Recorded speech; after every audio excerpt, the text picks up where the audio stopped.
Hello, beautiful people. Welcome to Let's Talk. This is your host, El Marie. Thank you for tuning in for another episode. All right, so this video right here is just going to be a voiced over because I want you guys to watch the video that Pastor Jamal Bryant made about the allegation that Monique Samuels made about him on the reunion of the Housewife of Potomac. So please leave your comment below and subscribe. I'll see you guys next time. Bye. Let me say to you, I have been delayed trying to honor the wishes of Giselle, who asked me not to respond, not to say anything. So for those of you who were overwhelmingly concerned that I hadn't said anything, had not given any defense, was because I was honoring what it is that Giselle desired. Because of mounting moments that have happened in social media, I thought it prudent that I not remain silent so that my silence would not be confused with consent. Let me open by saying, those of you who know me, I'm always a straight shooter. So as a consequence, you need to know from the jump, tonight is not an apology. Tonight, I'm not asking for anybody's forgiveness. Tonight is not about a confession. Tonight is for clarity. I have, for 5 seasons, I've never said anything about Potomac. For 5 seasons, not said a word in a sermon, in a post, in a subtweet, in a text. I average at least 56 interviews a year. And in no condition and in no term have I ever mentioned the Housewives of Potomac, good, bad, or ugly, in support. A couple of things that I wanted to share that I think prudent for our discussion tonight.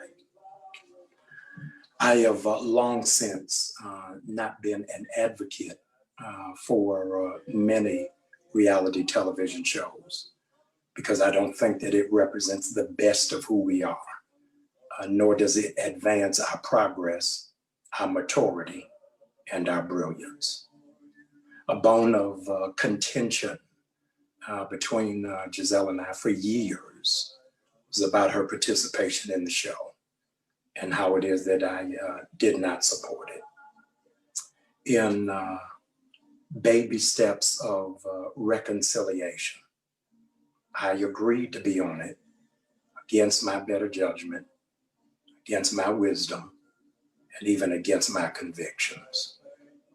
I wholeheartedly regret participating.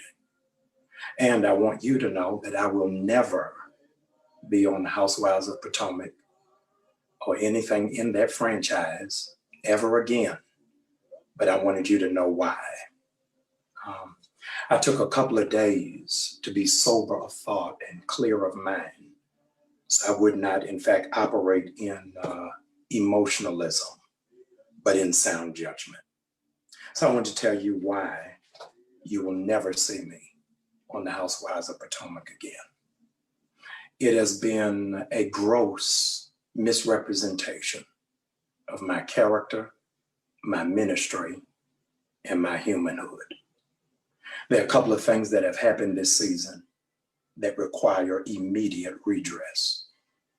Many of you who are watching bombarded me with accusations of abandoning my family, not being there for my girls, for their photo shoot, as if I was just in Atlanta, frolicking around and participating in willful neglect. The truth of the matter is, I was in South Africa. I was in South Africa, coming back for the photo shoot, and had a delay in Frankfurt, Germany for 6 hours. The producers knew it, the network knew it, and as a consequence, my flight did not land in enough time. And none of that was mentioned. None of it was brokered. none of it was represented. Secondly, what happened on Housewives of Potomac is that many of you misguidedly thought that it was in real time. It was, in fact, recorded a year ago in 2019. And so you saw my children who were not happy with me, but you didn't have context. It was their first day of school, and this is the very first time in their entire lives that the first day of school I was not present to pick them up or to take them. Any of you who have teenagers understand the emotional roller coaster of teenage girls. So consequence, I had just moved to Atlanta, and so it was adjustment for them and it was for me. They are absolutely daddy's girls. As a matter of fact, they are here in Atlanta often and frequent, and more than their school, they wear New Birth t-shirts and hoodies almost every day. Faithfully, even while in Maryland, they watch their father on Sunday morning in worship. I have a very healthy relationship with my children, which I value and which I absolutely don't take for granted. The third thing that was put out there pejoratively was disparaging remarks made by my father-in-law, Mr. Curtis Graves, who is 83 years of age. He's 83 years of age, and unlike many, I was raised old school, that you never disrespect elders. I honor him. He's an amazing man, has had incredible accomplishments, and he has every right to feel protective over his daughter. I've been divorced for now 10 years, and he and I have not had a heart-to-heart, man-to-man conversation about me breaking the heart of his baby girl. Anybody who is married or been married understands that working with in-laws is a process and it is a journey. So that was, in fact, one of the very few times in 10 years that we have been in proximity. But I want on record that I honor him. He's made tremendous strides in history. He is my fraternity brother, and I want my children to always know that I honor their grandfather and Giselle's father. I then want to move. Let me make sure I'm on the right page of my binder, because you can't bring me receipts if I got the cash register. So let me press the cash register. Yes, I dated a young lady in New York. In case you all missed it, I've been divorced for 11 years, and single people date. When you date, sometimes it works and sometimes it didn't. In this instance, it didn't. Nothing immoral, illegal, or unethical took place. It did not work out. There is some clarity that needs to happen. I'm not married. I'm not engaged. So some of you have a strange relationship with language. You can't have a mistress while you're single. So I never had a mistress. As a consequence, she has never been to visit me in Atlanta, never been to New Birth, never been in my home. I've never been in her home. Now, you would think that things just move forward and people move on. They don't. So if we're going to show text messages, let's show all the text messages. Let's show the text messages of the young lady asking to fly to Atlanta for my installation.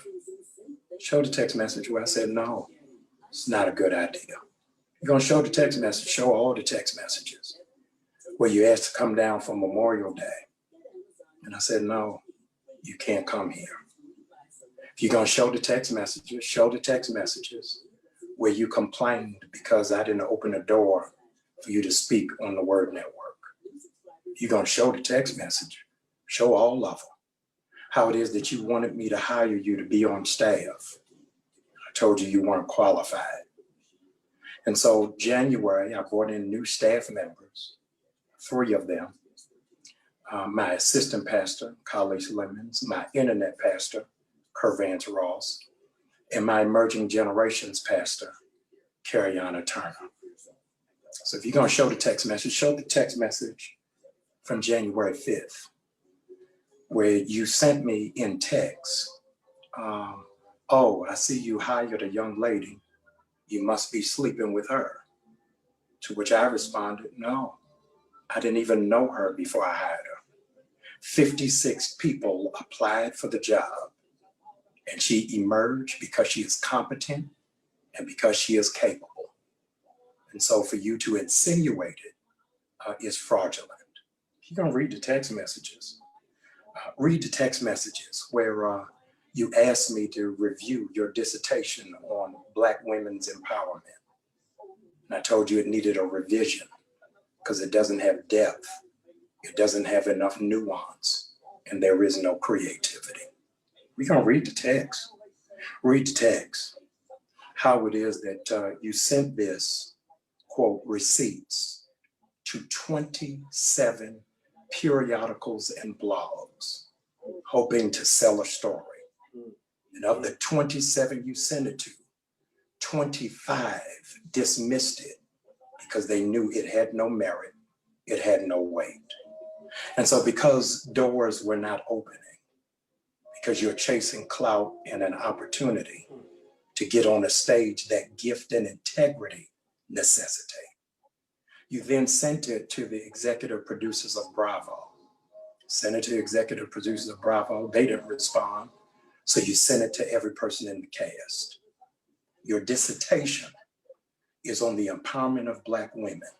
So the question is, if you're empowering Black women, why'd you send it to the entire cast and never send it to Giselle? You want to equip her and not break her or crucify her, and you thought something was awry, then the responsible thing to do is to go to that woman. But you didn't do that. It's okay. What you didn't say in passing out this information is that you and your sister were starting a magazine, very fledgling, no circulation, poor editing. And so my coy in answering you about where I am and what I am doing is not as a friend, but because I didn't want it in publication and I didn't trust it, obviously wisely, that it wouldn't be used otherwise, because every ask had a demand for something else. Now, the only person who bought into it was Monique. So let's go to that. Where's Monique? Oh, here she is. Monique Samuels, I've never met, never shook her hand, never been in the room with her.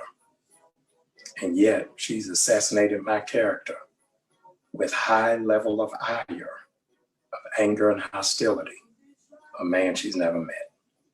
Now, I've got to address this because on national, international television, you've labeled me a holy whore, I think is the word you used, holy whore. And so I need to give some address to that. I'm not sleeping with any woman in my church, and I have no babies in my church, and I have no inappropriate relationship with any woman in my church. Now, I'm sorry, I'm having trouble reading my own writing. Oh, here it is.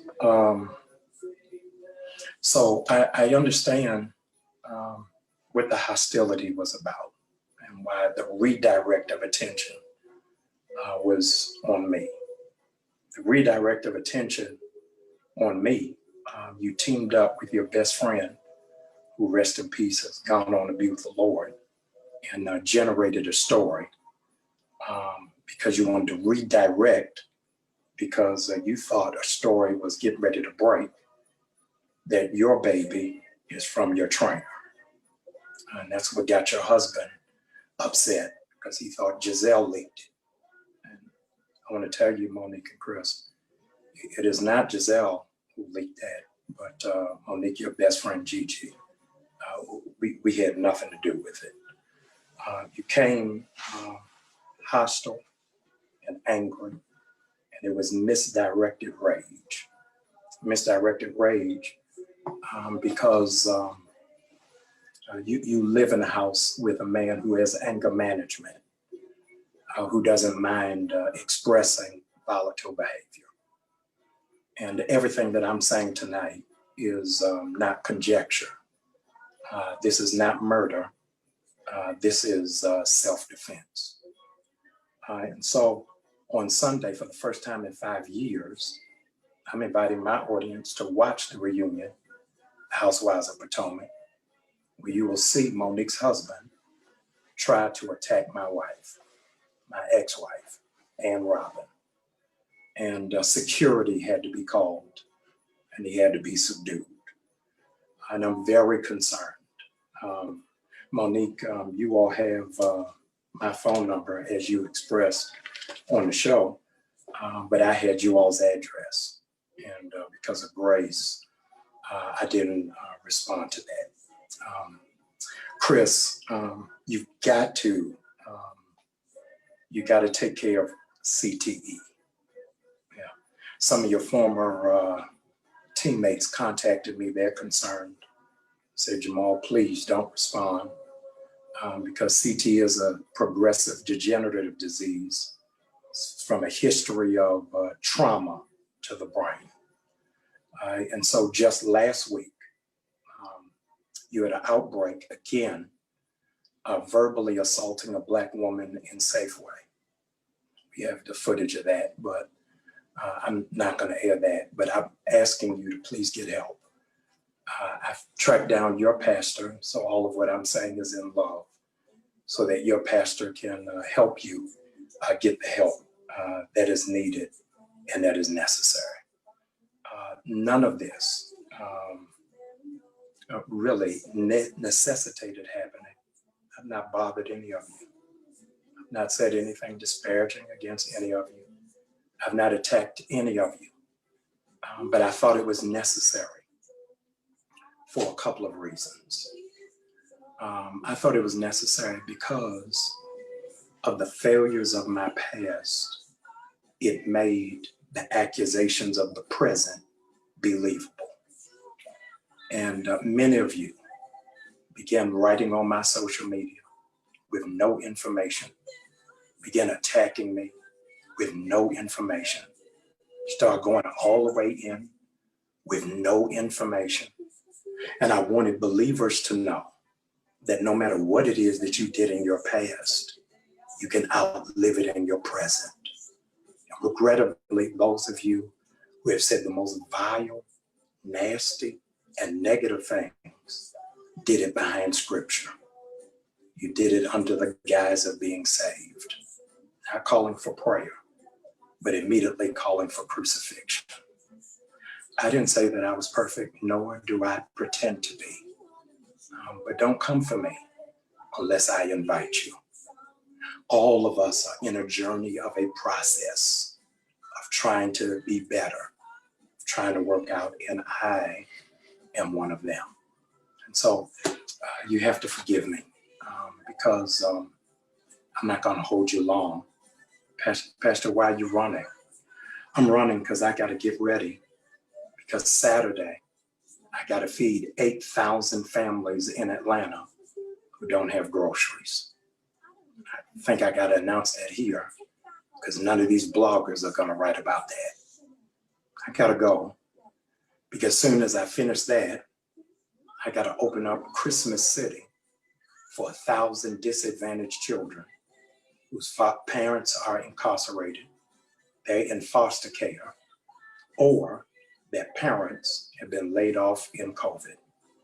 I gotta go because I gotta go further, make sure that by January 5th, we elect 2 senators from the state of Georgia and flip the state and change the nation.